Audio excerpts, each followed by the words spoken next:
بسم اللہ الرحمن الرحیم۔ شروع اللہ کے نام سے جو بڑا مہربان نہایت رحم والا ہے۔ یسألونک عن الخمر والمیسر، سوال کرتے ہیں آپ سے عن الخمر، شراب کے حکم کے بارے میں، والمیسر، اور جوئے کے بارے میں۔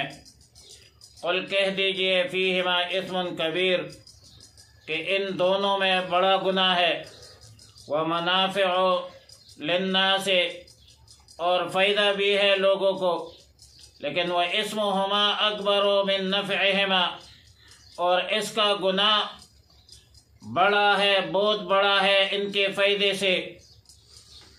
بنیادی طور پر ابتدائی اسلام میں عام جاہلیت کی رسوم کی طرح شراب خوری بھی عام تھی۔ مکہ مکرمہ میں بھی شراب اور جوئے کا عام رواج تھا، لیکن ہجرت کے بعد مدینہ منورہ زادہ اللہ شرفہ میں بھی شراب خوری اور جوا زیادہ تھا۔ مطلب اہل عرب کا فطرت ثانیہ اور عادت مستمرہ بن چکی تھی، اور ظاہر ہے کہ جو چیز عادت بن جائے، عادت مستمرہ کو بدلنا، وہ عربی میں کہتے ہیں فطام العادت اشد من فطام الرضاعہ، عادت مستمرہ کو چھوڑنا وہ دودھ چڑھانے سے، جو بچہ دودھ پیتا ہے اس کو چڑھانے سے زیادہ سخت ہوتی ہے۔ لہذا قرآن کریم نے تدریجاً شراب کے حرمت اور ممانعت نازل فرمائی۔ سب سے پہلے مدینہ منورہ میں حضرت عمر فاروق رضی اللہ تعالیٰ عنہ، حضرت معاذ بن جبل رضی اللہ تعالیٰ عنہ، اور چند دیگر صحابہ کرام رضوان اللہ تعالی علیہم اجمعین رسول اللہ مبارک صلی اللہ علیہ وسلم کی خدمت اقدس میں حاضر ہوئے اور سوال کیا، پوچھا رسول اللہ مبارک صلی اللہ علیہ وسلم سے کہ شراب اور قمار، جوا انسان کے عقل کو بھی خراب کرتے ہیں، مال بھی برباد ہوتی ہے، تو اس پر آیات مذکورہ نازل ہوئی کہ یسألونک عن الخمر والمیسر قل فیہما اسم کبیر۔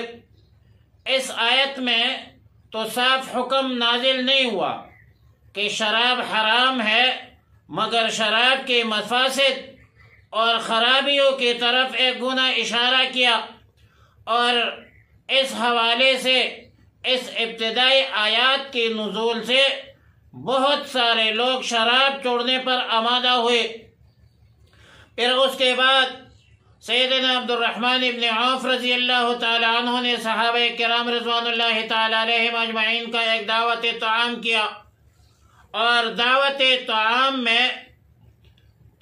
طعام کے بعد حسب دستور شراب کا ماحول بن گیا، اور ادھر نماز کا بھی ٹائم ہوا، تو امامت کے لیے امام صاحب جو صحابی تھے اور امامت فرما رہے تھے، اس نے قل یا ایھا الکافرون کو غلط پڑھ دیا۔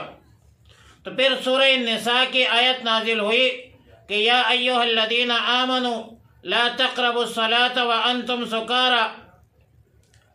جب سورہ نساء کی آیت نازل ہوئی تو اس میں یہ حکم ہوا کہ نماز کے اندر یا نشے کے حالت میں نماز پڑھنے کے ممانعت ہوئی۔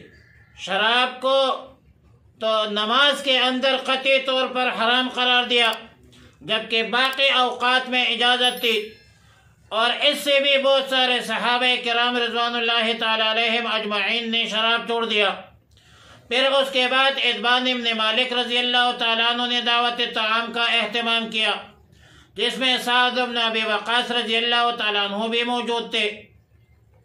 حسب معمول دعوت طعام کے بعد شراب کا دور چلا، اور ساتھ ساتھ شعر و شاعری جو عربوں کا اپنا ایک مزاج ہے وہ بھی شروع ہوئی، لیکن یہ شاعروں میں کچھ حجوہ، کچھ صفت اور یہ چیزیں شروع ہوئی، ساتھ جھگڑا بھی شروع ہوئی۔ صحابہ نبی علیہ الصلوۃ والسلام کے پاس آئے کہ ہمارے ساتھ تو یہ معاملہ ہوا۔ نبی علیہ الصلوۃ والسلام نے دعا فرمایا کہ اللہم بین لنا فی الخمر بیانا شافیا، یا رب العالمین شراب کے بارے میں کوئی واضح بیان نازل فرما۔ پھر اس کے بعد سورہ مائدہ کی مفصل آیات نازل ہوئی کہ یا ایہا الذین آمنوا انما الخمر والمیسر والازلام والانصاب والازلام رجس من عمل الشیطان فاجتنبوه لعلکم تفلحون۔ انما يريد الشیطان ان یوقع بینکم العداوة والبغضاء فی الخمر والمیسر ویصدکم عن ذکر اللہ وعن الصلاة فهل انتم منتہون۔ سیدنا عبداللہ ابن عمر رضی اللہ تعالی عنہ فرماتے ہیں کہ جب شراب کی حرمت نازل ہوئی یا سورہ مائدہ کی یہ آیات نازل ہوئی تو مدینہ منورہ کی گلیوں میں صحابہ نے یہ آواز دی کہ شراب حرام ہو گئی، تو جس کے ہاتھ میں شراب کا برتن تھا اس کو وہیں پر پھینک دیا، یہاں تک کہ مدینہ منورہ زادہ اللہ شرفہ میں شراب اسی طرح بہہ رہی تھی جیسے بارش کے رو کا پانی۔ بہرحال نبی علیہ الصلوۃ والسلام نے فرمایا کہ یہ شراب جو ہے یہ ام الخبائث ہے، بلکہ یہ ام الفواحش ہے۔ ظاہر ہے کہ شراب کے دینی، دنیاوی، جسمانی اور روحانی مفاسد اور نقصانات کا ایک طویل فہرست ہے۔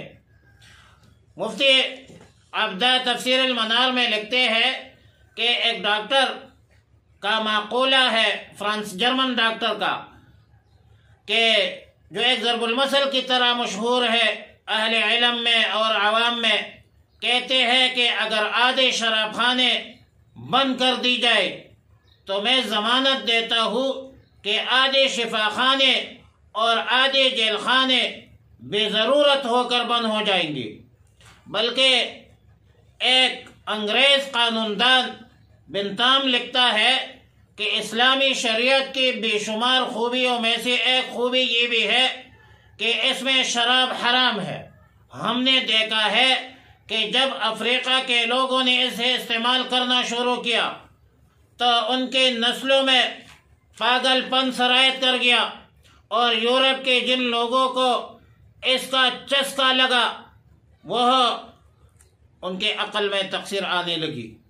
لہذا افریقہ کے لوگوں کے لیے بھی اس کی ممانعت ہونا چاہیے، اور یورپ کے لوگوں کو بھی اس پر سزا دینی چاہیے۔ دوسری چیز، شراب کی حرمت کے ساتھ آیات مذکورہ میں میسر ہے، جوا ہے، قمار ہے۔ مجموعی طور پر قوم کے تباہی اور انسانی اخلاق کے موت یہ جوا ہے۔ جوئے میں سارے کھیل اس پر دائر ہے کہ ایک شخص کا نفع اور دوسرے شخص کا نقصان کر دیا جائے، اور یہ جیتنے والے کا نفع ہی نفع ہے اور ہارنے والے کا نقصان ہی نقصان ہے۔ یہ کوئی نہ کاروبار ہے بلکہ ایک خونخوار درندہ کھیل ہے جو انسان کو نکما بناتا ہے۔ جوے کا عادی اصل کمائی اور کاروبار سے محروم ہوتا ہے، کیونکہ ان کی خواہش ہوتی ہے کہ بیٹھے بیٹھائے ایک شرط لگا کر دوسرے کا مال چند منٹ میں حاصل کرو، جس میں نہ کوئی محنت ہے اور نہ کوئی مشقت ہے۔ اسلامی معاشیات کے روح سے لوگوں کا سرمایہ چند سرمایہ داروں کے حوالہ کرنا یہ بالکل ناجائز ہے۔ کیلا لکیلا یکون دولتا بین الاغنیاء قرآن کہتا ہے، اور اسی طرح شراب کی طرح اس میں بھی لڑائیاں اور جھگڑے ہوتے ہیں، فتنہ فساد کا بھی سبب ہے، باطل طریقے سے مال کمانے کا ذریعہ بھی ہے۔ قرآن کہتا ہے وَلَا تَأْكُلُوا أَمْوَالَ النَّاسِ بِالْبَاطِلِ لوگوں کے مال غلط طریقے سے مت کھاؤ۔ وَيَسْأَلُونَكَ مَاذَا يُنْفِقُونَ، اور سوال کرتے ہیں آپ سے کیا خرچ کرے۔ قُلِ الْعَفْوَ، آپ فرما دیجئے کہ جو زائد ہے، كَذَلِكَ يُبَيِّنُ اللَّهُ، اس طرح اللہ بیان فرماتا ہے اپنی آیتیں، لَعَلَّكُمْ تَتَفَكَّرُونَ، تاکہ تم فکر کرو، فی الدنیا، دنیا میں، والآخرت، اور آخرت میں۔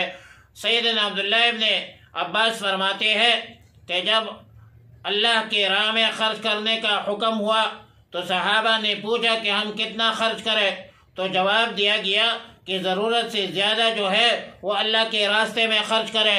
وَيَسْأَلُونَكَ عَنِ الْيَتَامَى، اور سوال کرتے ہیں آپ سے یتیموں کے بارے میں۔ قُلْ إِصْلَاحٌ لَهُمْ خَيْرٌ، آپ فرما دیجئے کہ اصلاح کرنا ان کے لیے بہتر ہے۔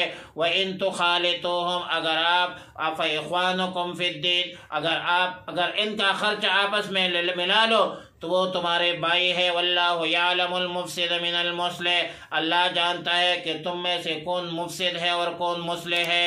وَلَوْ شَاءَ اللَّهُ، اور اگر اللہ چاہتا، لَأَعْنَتَكُمْ، تم کو مشقت میں ڈال دیتا۔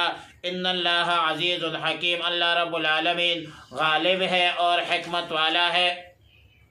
آیات مذکورہ تب نازل ہوئی جب صحابہ کرام رضوان اللہ تعالی علیہم اجمعین نے یتیموں سے کھانا پینا بالکل الگ تلگ کر دیا، اور الگ تلگ کرنے کا جو وجہ تھی وہ یہ تھی کہ وہ قرآن کی آیت تھی کہ وَلَا تَقْرَبُوا مَالَ الْيَتِيمِ إِلَّا بِالَّتِي هِيَ أَحْسَنُ، اس کے یتیم کے مال کے قریب بھی نہ جاؤ۔